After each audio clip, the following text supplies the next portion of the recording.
Not every miracle is from God. What happened that night will shock you. Sometimes, not every miracle you see comes from God, but by the time you realize it may already be too late. There was a young preacher called Pastor Daniel. He loved God with all his heart. He was not a fake man. He prayed, he fasted, he studied his Bible day and night.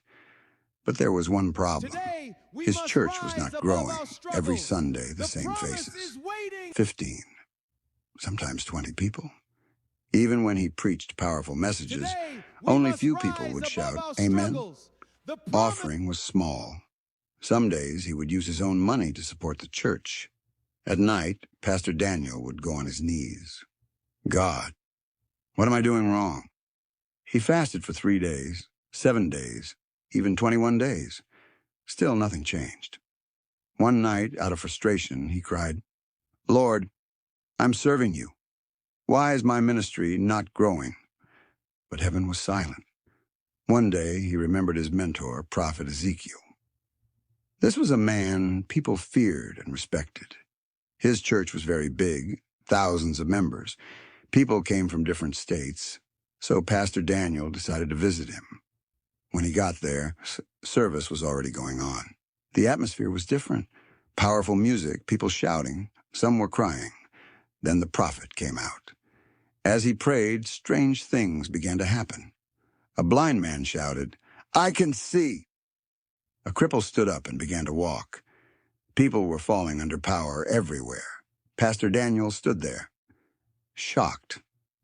"This is what I have been praying for," he said in his heart. After the service, an usher came to him. "The prophet wants to see Prophet you." wants to see you.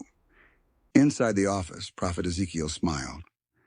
"Daniel, I know why you are here." Pastor Daniel was surprised.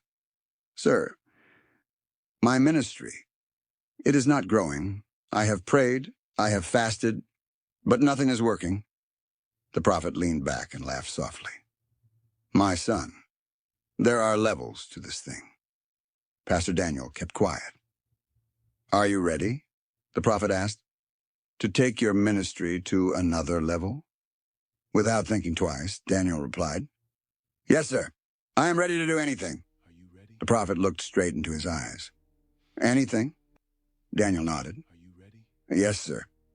The prophet smiled. "Good. Then prepare yourself. I will take you to a place where power is given." Pastor Daniel did not tell his wife or children anything. One morning, he just said, "I am going for a pastor's conference. I will be back soon." His wife smiled, not knowing what was ahead. The journey was long. They traveled for hours, and then days, deep into the forest, far from the city, no network, no people, only silence and strange sounds. Finally, they arrived. As Pastor Daniel stepped down, fear gripped his heart. What he saw was not a church. It was something else. Strange objects hanging on trees, red cloth tied around stones, bones, pots, and symbols he could not understand. People were there, but they didn't look normal. His heart began to beat fast. "Sir, where are we?" he whispered. But before the prophet could answer, an old man appeared. His eyes were deep, his body covered with beads and charms. The moment Pastor Daniel saw what happened next, his blood ran cold. His mentor, Prophet Ezekiel, bowed down, to be continued in Part 2. Comment Part 2. The next episode reveals the dark truth.